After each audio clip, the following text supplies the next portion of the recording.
Right now on NBC 26 at 10, hundreds taken to the ice for sturgeon spearing. We have the numbers from day one. Plus, community members coming together to help families who have a child battling cancer. And with Valentine's Day just around the corner, we have a look at some sweet treats in Northeast Wisconsin.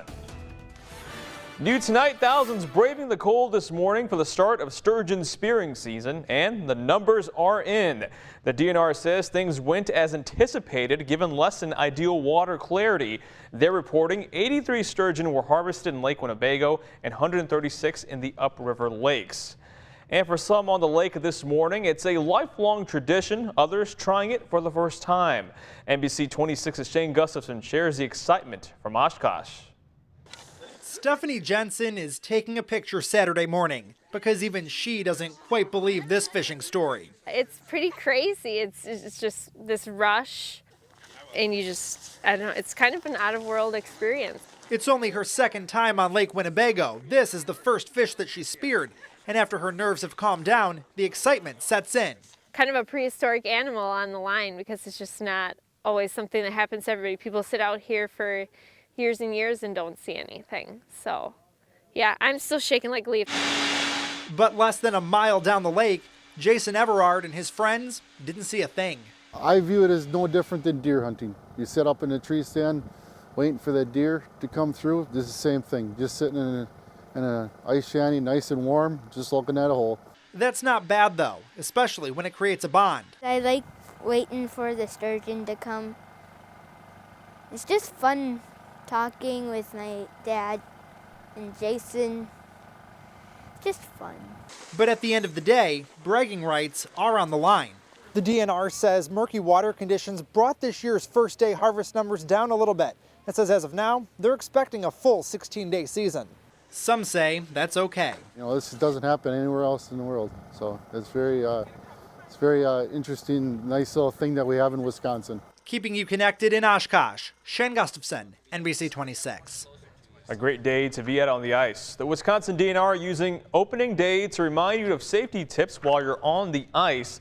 The department says even though the ice is about 24 inches thick in most areas, it's best to stay on marked paths.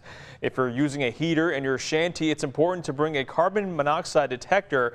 They also say if you do spear a fish, you must register it by 2 o'clock in the afternoon. There's no such thing as safe ice. We always recommend that people check with their local clubs and sporting goods stores and find out what those ice conditions are. Find out where those safe roads are, or the more than safe roads are, and follow those roads. The department also says over 13,000 people registered to spear fish this year and counted more than 4,000 shanties on the ice despite the cloudiest water since 2006.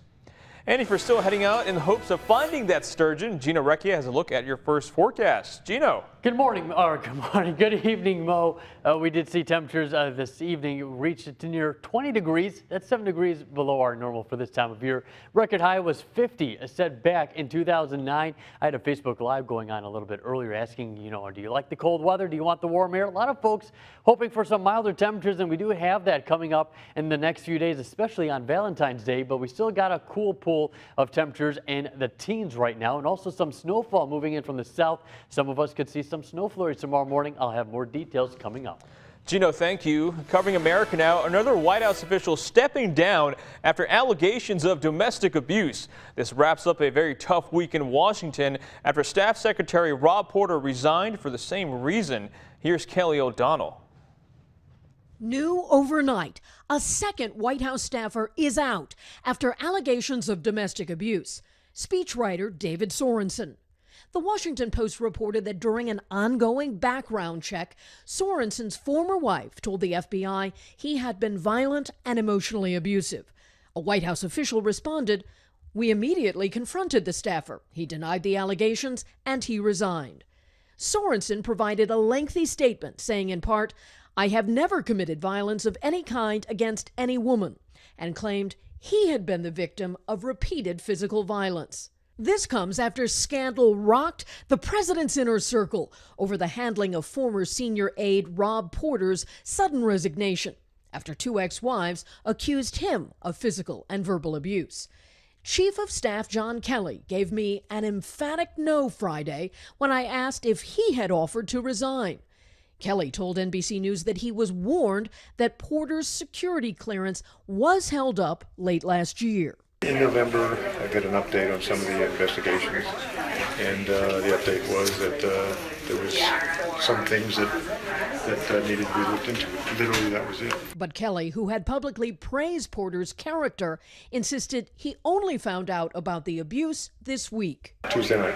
You found Tuesday night? That the accusations were true. Yeah. 40 minutes later, he was gone. While Kelly called the abuse allegations true, President Trump gave Porter the benefit of the doubt. He says he's innocent, and I think you have to remember that. The vice president, with Lester Holt at the Olympics, went further. There's no tolerance in this White House and no place in America for domestic abuse. And covering Wisconsin now, 2 people in serious condition after a pickup truck falls off an overpass onto I-41. The Winnebago County Sheriff's Office says it happened around 4 this morning near Highway 26. Deputies say the driver of the pickup truck hit a car driving north on I-41 below. The interstate was closed for several hours. All lanes have been reopened. Police are searching for a suspect who posed as a water utility worker to try and scam a homeowner in Sheboygan.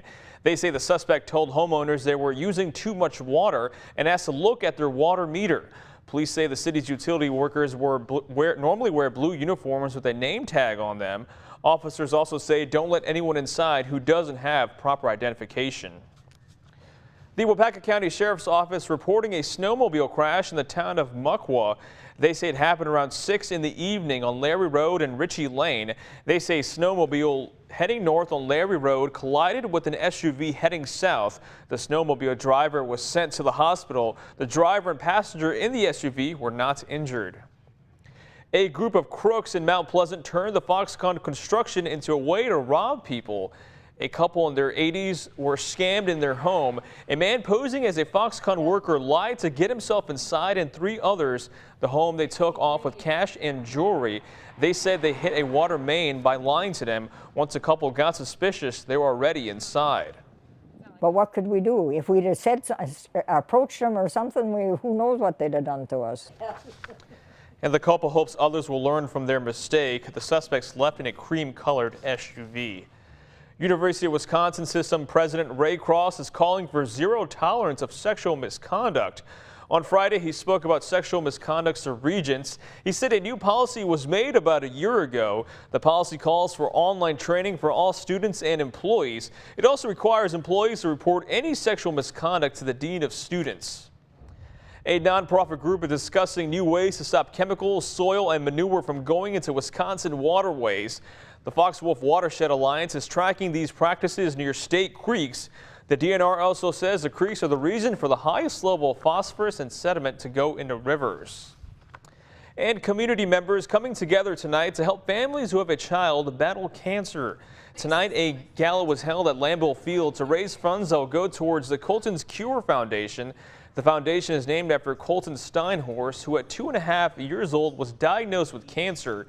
He passed away just shy of his 5th birthday. His parents say they promised him they'd keep Colton's Cure alive in his honor. All of the funds that come in for Colton's Cure go to a family that has a child battling cancer in the whole state of Wisconsin. So it's not just Northeast Wisconsin, it's the whole entire state. So we help a lot of families. The events also feature speakers from Drive-Away Cancer and church leaders as well. What's still ahead on NBC 26 at 10 with Valentine's Day just around the corner. Businesses in Northeast Wisconsin are sharing some of the chocolate treats with the community. But first, what's that weather going to look like for the rest of the weekend? Your forecast up next.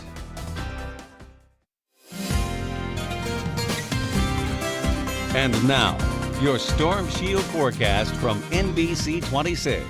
For a little bit cool this evening, temperatures in the single digits in Green Bay, 7 degrees. And then when we got those winds coming in out of the south and southwest at about 5 miles per hour, it is making like it feels as minus 2 degrees. But today, not a bad day. We had plenty of sunshine, some high-level clouds a little bit across the area, but nothing that really put any damper on the day today, as we had temperatures rising up into the upper 20s, I should say upper teens and lower 20s.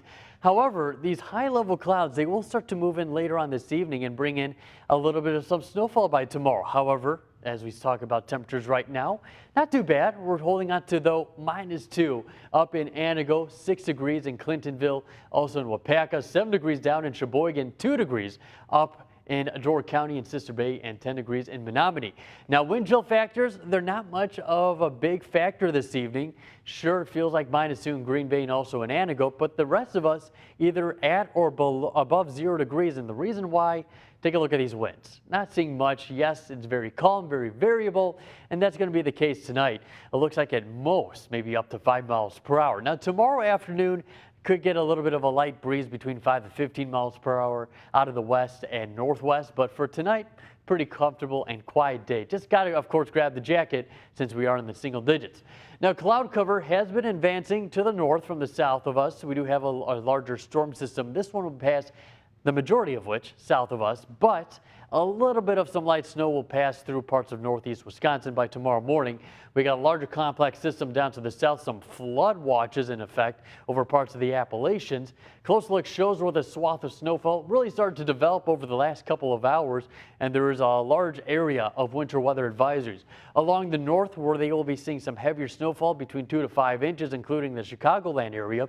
But then farther southward towards the Ohio River Valley, they will be dealing with some freezing rain, anywhere from about 1/10 to 1/4 of an inch of ice accumulation. For us, we're not seeing any of that. We will be seeing the snowfall, however, coming here by 5 o'clock in the morning, hugging along the coastline down towards Berlin. But then notice how quickly this storm starts to move out of the area.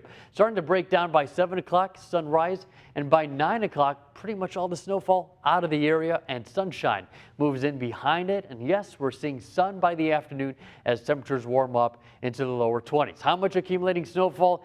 A dusting to perhaps, if you're lucky, near an inch of accumulation down to the south towards Sheboygan. That is the best chance of seeing near that inch of accumulation. Talking about the Spearing forecast for the next, for tomorrow, looking pretty good as we do have temperatures rising up into the lower 20s most. So good news for them. And of course, we got warm temperatures coming up later on in the forecast. So I'll have that 7 day coming up. So you're saying get your sturgeon while you can. That's right, because you never know. Also, a little bit of mild temperatures for Valentine's Day. Exactly. Thank you so much, Gino. Well, still ahead on NBC 26 at 10. A winter sport in the sky. Oshkosh was the place to be this morning for ski planes. Check it out after the break. Thanks for staying with us. With winter here, it's a perfect time for skiing, even in the sky. Today was the annual EA ski plane fly-in at Pioneer Airport in Oshkosh. Organizers say the event is a way to welcome pilots in the community to enjoy aviation and, of course, have fun at the same time. Most people don't get the opportunity to actually come and land on what is normally a grass runway during the summer, and today, of course, covered with snow. And it's a gathering, so anytime you have a gathering of interested aviators who are into ski plane flying, this is an opportunity for them to all come here together. And organizers say in past years, more than 25 ski planes have participated in the events. From the sky to the ground, it's the 5th annual Death by Chocolate Valentine's Day events in Appleton. People sampled delicious chocolates, desserts from different businesses in town, prepared by some of the best chefs in the area even. People also got to enjoy different sculptures and shopping as well. Businesses are happy to be part of the fun. This is our first year that we've done Death by Chocolates. We're very excited to be involved. We decided to get involved because of Appleton Downtown. It's a great organization. And business owners also say the event is a great way to meet new customers. Well, coming up in sports, the United States claims its first Olympic medal in Pyeongchang. Plus, the Pups take over the ice at the Gamblers game. Stay with us.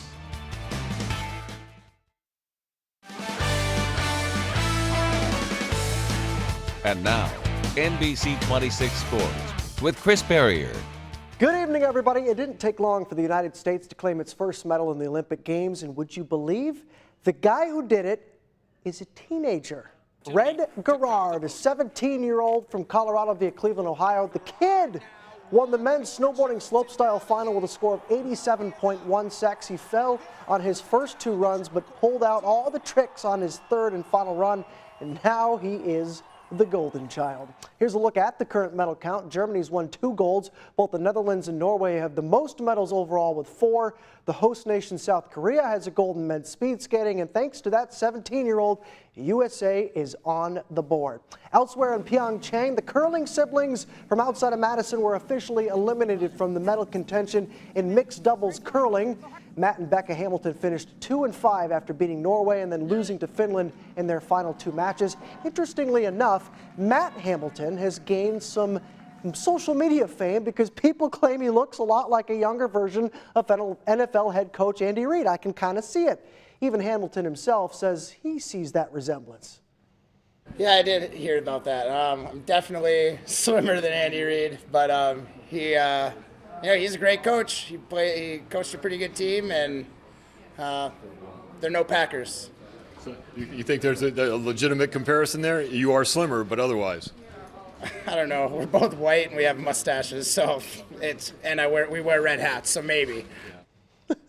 Well, from one sport on the ice to another, the Green Bay Gamblers hope to snap a 4-game losing streak tonight. But win or lose, fans get to go home happy because it's the Wiener Dog Racing night at the Resch. 30 pups hoping to be crowned the wiener, or should I say winner.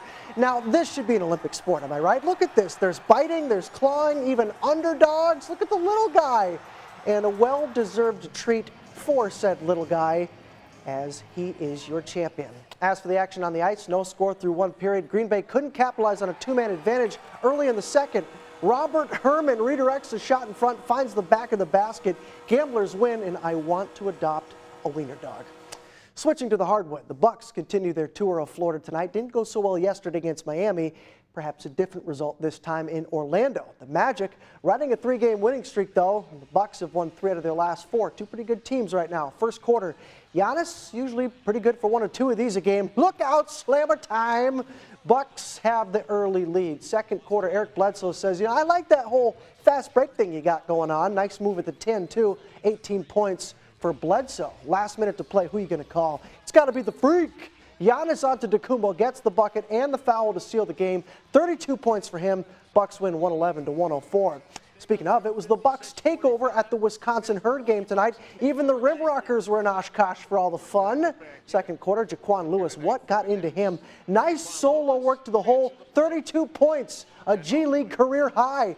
But it still wasn't enough to stop Jeremy Senglin and the Long Island Nets. The Herd fall 118-111. Both the UWGB men and women on the road today. The women's team beat UW-Milwaukee 65-36. The Phoenix now 22-2 overall and undefeated against in-state teams. The men fell to Northern Kentucky 86-80 despite hitting 13 3-pointers. And I'll leave you with this. Individual wrestling regionals took to the mats this afternoon. This is from our coverage in Kaukauna, the sectional B group. The host school pretty well represented on the podium. 5 first-place finishers. Appleton North was just behind them with 4 first-place winners. Next up is the sectional tournament, which begins on Tuesday. And for our full wrestling highlights this afternoon, check out our coverage on our website, NBC26.com. We'll be right back.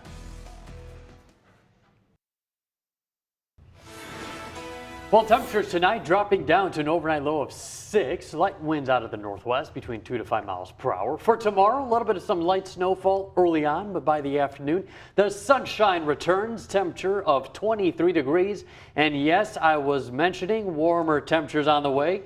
And I would like to take the credit, but it's all Mother Nature. 38 degrees on Valentine's Day, some mostly sunny skies. That's a pretty nice day right there. Cooling off into the 20s, but we don't really have anything. Look at that. Nothing below 0. Perfect time for love to be in the air. What do you know? Things are heating up on Hello. Valentine's Day. They certainly are. Well, thank you for watching NBC 26 Live at 10 and staying connected with us. Enjoy the rest of your weekend. That was creepy.